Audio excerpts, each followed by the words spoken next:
Hi friends, ఇప్పుడు మనం prepare చేయబోయేది బగారా రైస్ అనమాట. అందుకోసం నేను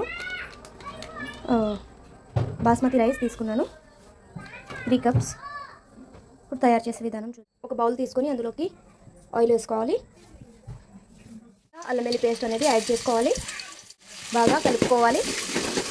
బ్రౌన్ కలర్ వచ్చే వరకు కలుపుకోవాలి. ఎందుకంటే అల్లం వెల్లుల్లి పేస్ట్తోనే బగారా రైస్ అనేది టేస్ట్ వస్తుంది. బిర్యానీ ఆకు యాడ్ చేసుకోవాలి. జీరా మసాలా కొద్దిగా యాడ్ చేసుకున్నాం. మొత్తం నీట్గా కలిసేలాగా కలుపుకోవాలి. మనం 3 కప్స్ ఆఫ్ రైస్ తీసుకున్నాం కాబట్టి ఇప్పుడు ఇందులోకి 3కి 6 గ్లాస్ వాటర్ తీసుకోవాలి. అయితేనే అన్నం అనేది మెత్త కాకుండా నీట్గా పుదీనా యాడ్ చేసుకోవాలి. ఇప్పుడు కొద్దిగా కొత్తిమీర అనేది యాడ్ చేసుకోవాలి. టేస్ట్ కోసం తగ్గట్టు సాల్ట్ అనేది యాడ్ చేసుకోవాలి. ఇప్పుడు ముందుగా కడిగి పెట్టుకున్న రైస్ అనేది ఇందులోకి కలుపుకోవాలి.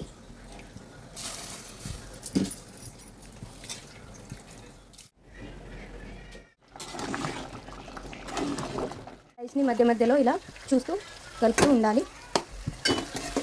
పులావ్లోకి కొద్దిగా కొత్తిమీర అనేది యాడ్ చేయాలి.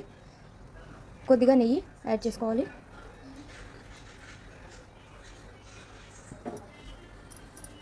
Bagara rice ready.